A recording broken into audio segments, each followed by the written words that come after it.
She posted, "Just manifested a new car after secretly co-signing a $90,000 loan in my name."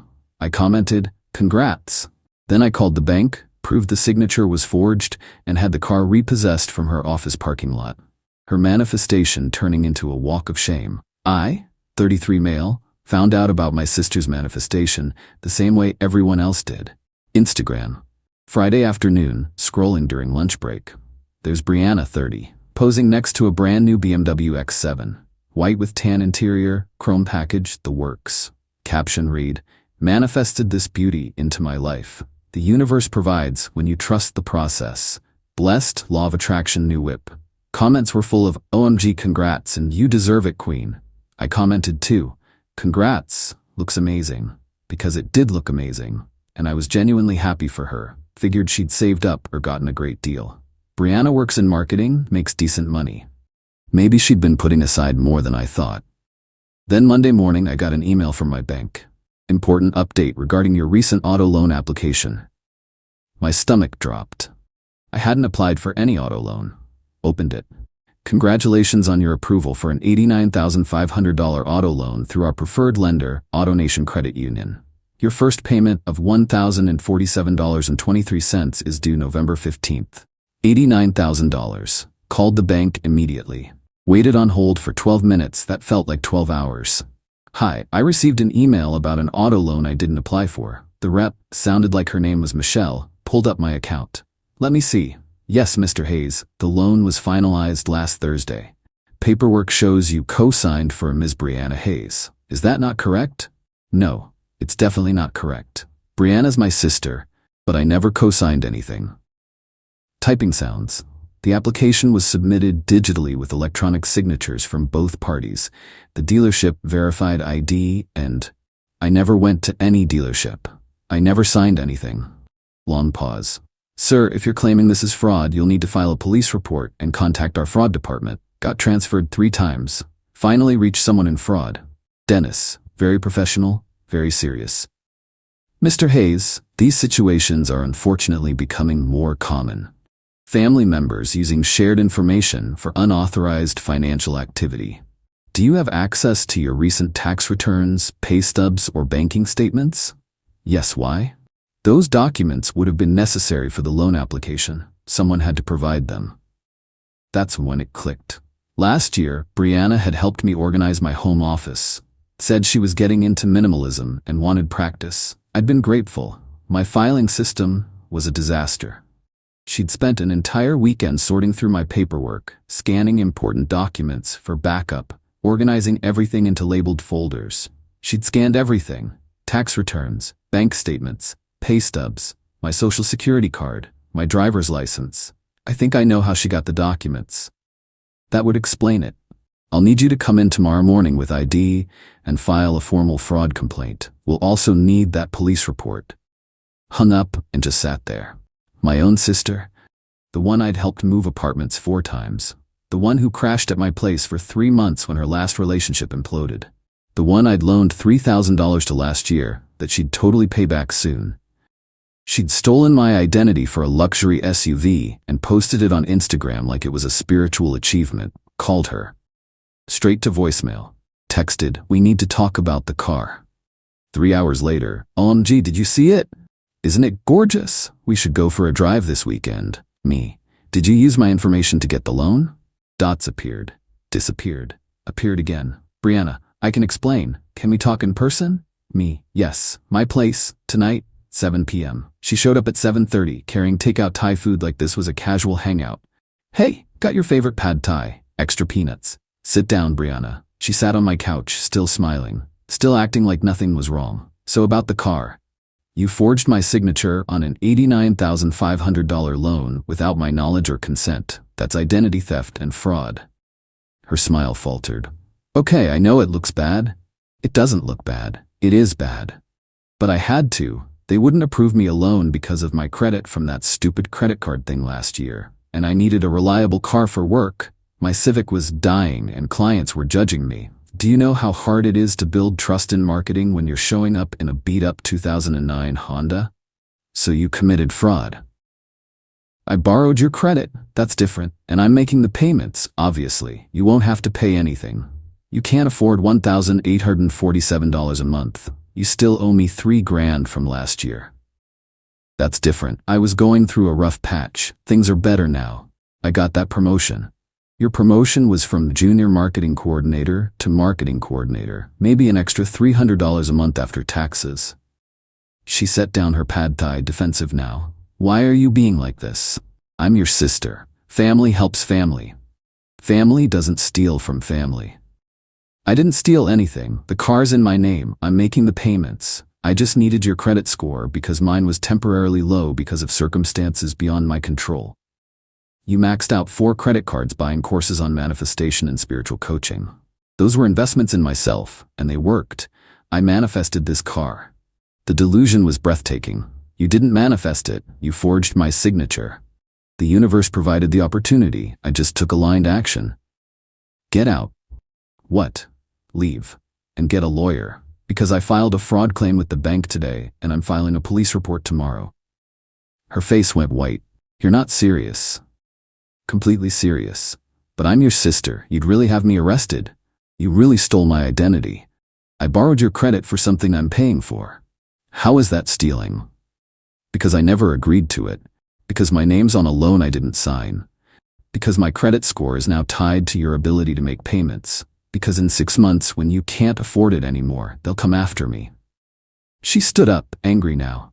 I can afford it. I have a plan. I'm starting a side business, a consulting thing for manifestation coaching. Based on the courses you bought with credit card debt you haven't paid off. You're being so negative. This is exactly why you're still single and stuck in your boring job. You don't believe in abundance. I believe in not committing fraud. I cannot believe you're doing this to me. Mom would be so disappointed in you. Low blow. Mom passed away 3 years ago. Mom would be disappointed in the daughter who stole her son's identity. Brianna grabbed her purse, tears starting. Probably not real ones. Fine, fine. But when you're alone with no family left because you chose money over blood, don't come crying to me. She stormed out, left the Thai food. I ate it anyway. Waste not. Update 1. The police report. Filed the police report Tuesday morning. Officer was sympathetic but not surprised. See this a lot with family members. Officer Phillips said, typing up my statement. They think because you're related, it's somehow okay. It's not. Gave him everything. The loan documents from the bank, the Instagram post with timestamps, text message screenshots, the whole timeline of her organizing my office last year. This is pretty clear cut, he said. Bank's fraud department will work with our detectives. Usually in these cases, the perpetrator either pays it back or faces charges, sometimes both. What happens to the car? If the bank decides the loan's fraudulent, they'll repossess it. That's their property until it's paid off, and if the loan was obtained illegally, they'll take it back. Got a case number. Forwarded it to the bank's fraud department. Dennis from fraud called me back Wednesday afternoon. Mr. Hayes, we've reviewed your claim. The signature on the electronic documents doesn't match your verified signature on file. We're classifying this as identity theft and will be initiating recovery proceedings. What does that mean? We'll be repossessing the vehicle and canceling the loan. You won't be liable for any payments. Miss Hayes, however, will be liable for any fees associated with the fraud, including depreciation on the vehicle, and will be permanently banned from our lending services. How long does repossession take? Usually within 72 hours once we locate the vehicle. Does your sister work regular hours somewhere? Gave him her office address. Marketing agency, office park near the mall. She'd posted about it enough times on social media. Love my office view, with pictures of her desk. Perfect, we'll handle it from there. Thursday morning, Brianna texted me. The bank called me, said there's a problem with the loan. Did you really file fraud charges? Me, yes. Are you insane? They're saying they might take the car. I need that car. Should have thought of that before you forged my signature. This is so extra. We could have worked this out privately. Now you've made it this huge thing. Me, you made it this huge thing when you committed identity theft. I'm coming over tonight. We're fixing this. Me, no, we're not. Don't come over. I have nothing to say to you. She showed up anyway at 6 p.m. I didn't answer the door. She pounded on it for 5 minutes, yelling about how I was ruining her life. How could I do this to family? How mom would be ashamed. My neighbor, old guy named Phil, came out. "Miss, you need to leave or I'm calling the police." She left. Sent me a voice message instead. 3 minutes of crying and yelling about betrayal and abandonment and how she'd lose her job without the car and how I was destroying her life over paperwork. Deleted it without finishing. Friday morning, I was in a meeting when my phone buzzed. Text from a number I didn't recognize. "This is Brianna's friend Ashley. What you're doing to her is horrible. She made one mistake and you're trying to have her arrested. You should be ashamed." Blocked it. Another number. "Hey, it's Tiffany from Brianna's office. She's having a breakdown because of what you're doing. Can't you just forgive her? She's your sister." Blocked it too. My phone rang. Brianna's friend Jade. I recognized the name from Instagram. Answered out of curiosity.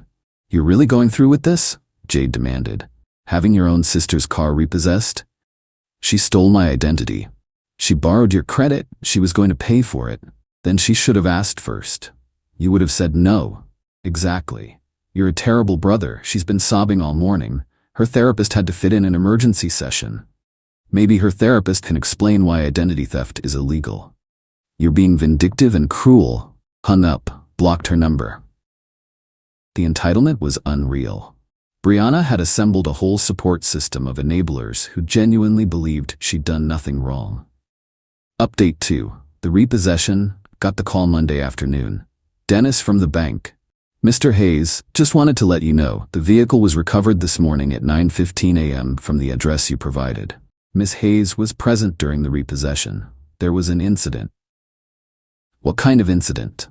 She attempted to prevent the tow truck from taking the vehicle, laid down behind the rear tires, refused to move. Office security had to intervene. No arrests, but it was documented.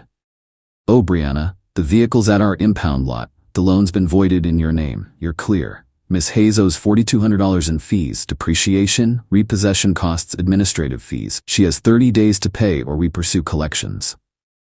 "What about criminal charges?" "That's between her and the police. We're satisfied with recovering the asset." "Thank you." "No problem. Sorry you had to deal with this. Family situations are always the worst." Checked Instagram later that evening.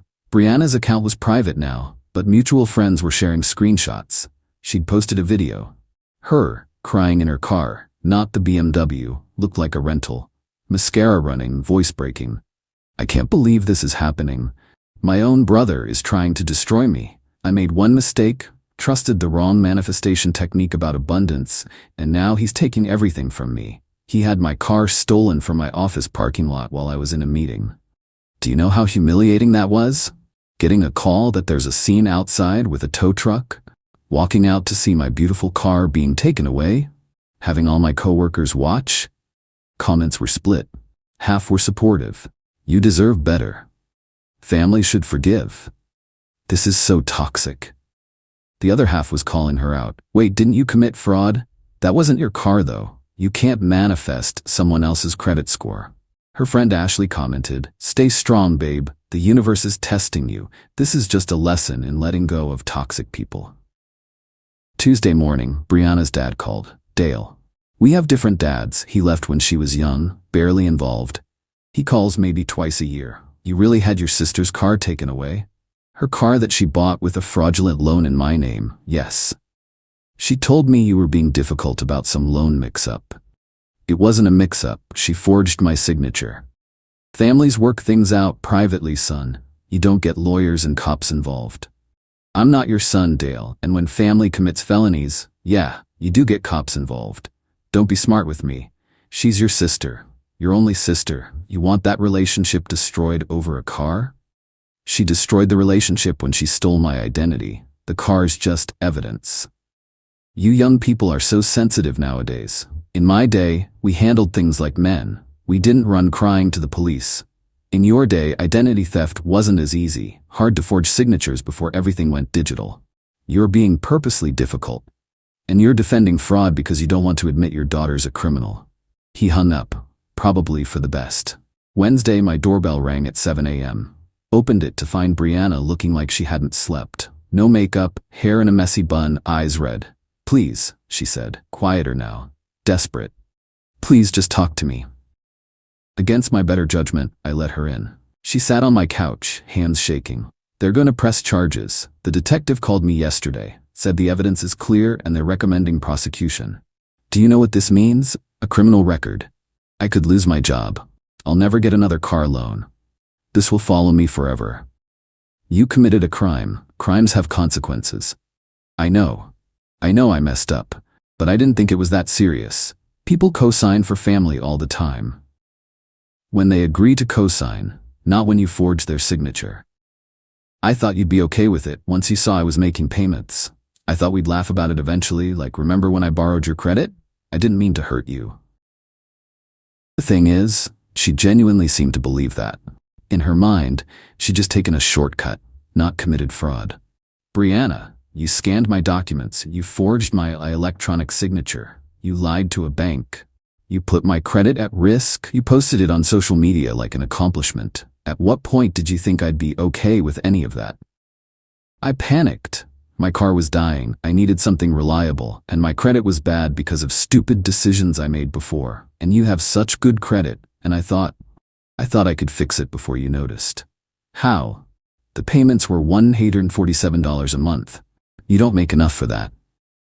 I was going to. My side business was going to take off and... Your manifestation coaching thing? Don't say it like that. You can't coach people on manifesting abundance when you achieved yours through fraud. She was crying now. Real tears this time. "What do you want from me? What do I have to do to make this right?" "Nothing. You can't make this right. You violated my trust in the worst possible way." "So that's it? You're just done with me?" "Your own sister? You were done with me when you decided your wants mattered more than my financial security." "I hate you," she said quietly. "I really genuinely hate you right now." "I know." She left. Didn't slam the door this time, just closed it softly behind her. Update 3. The aftermath. The Detective Morrison called me 2 weeks later. Brianna had been charged with identity theft and fraud. Misdemeanor level because it was first offense and family related, but still criminal charges. She's looking at up to a year in county if convicted, but more likely probation, fines, and restitution. Her lawyer's pushing for a plea deal. What kind of deal?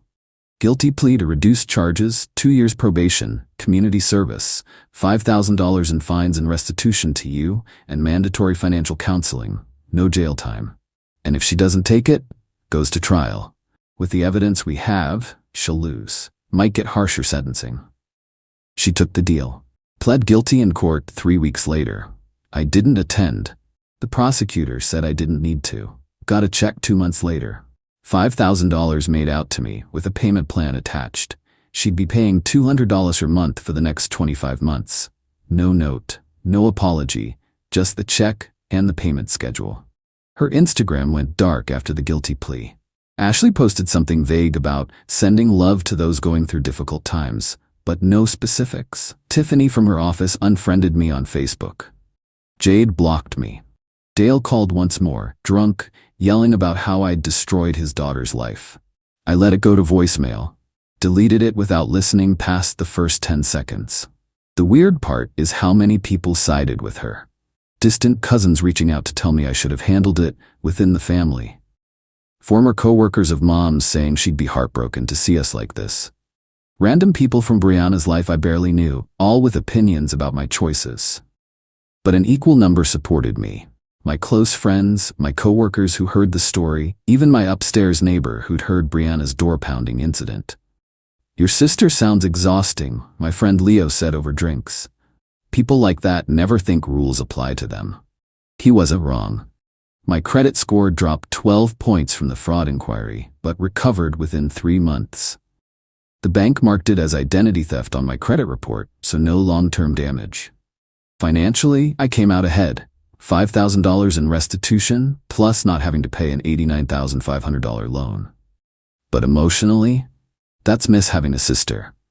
Not the Brianna who stole from me, but the one I thought I had. The one who'd help me move and call me on my birthday and send funny memes. Turns out that person was only real when she wasn't inconvenienced. Saw her once, randomly, at a grocery store about 6 months after everything. She was in the checkout line ahead of me, saw me, went pale, grabbed her bags, and left without saying a word. Still driving a rental, I noticed. Probably can't get approved for a loan anywhere now. Part of me felt bad. Small part. The part that remembers being kids together before life got complicated. But mostly I felt nothing. She'd made her choices. I'd made mine. We both had to live with them. Got a text from her last month. First contact in 8 months. I finished probation. Counselor says I need to make amends. I'm sorry for what I did. I was wrong. I hope someday we can talk again. Stared at it for a long time. Typed and deleted 4 different responses. Finally settled on, I accept your apology. I'm glad you're getting help. Take care of yourself.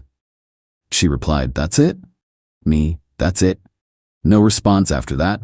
Maybe someday we'll have a relationship again. Maybe not. Either way, I'm okay. The trust is gone.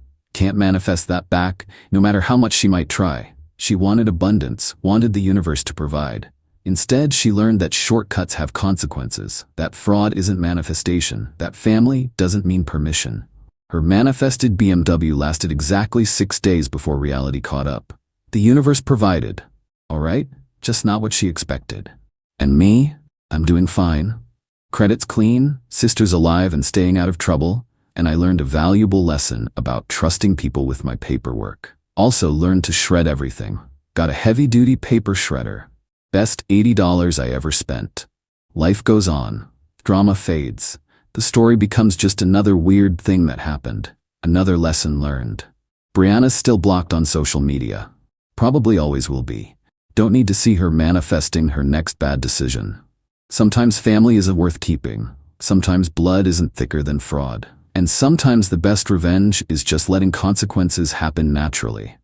Her car got repossessed from her office parking lot, walked in shame past her coworkers, and faced criminal charges, all because she thought rules didn't apply to her. I didn't ruin her life. She did that herself.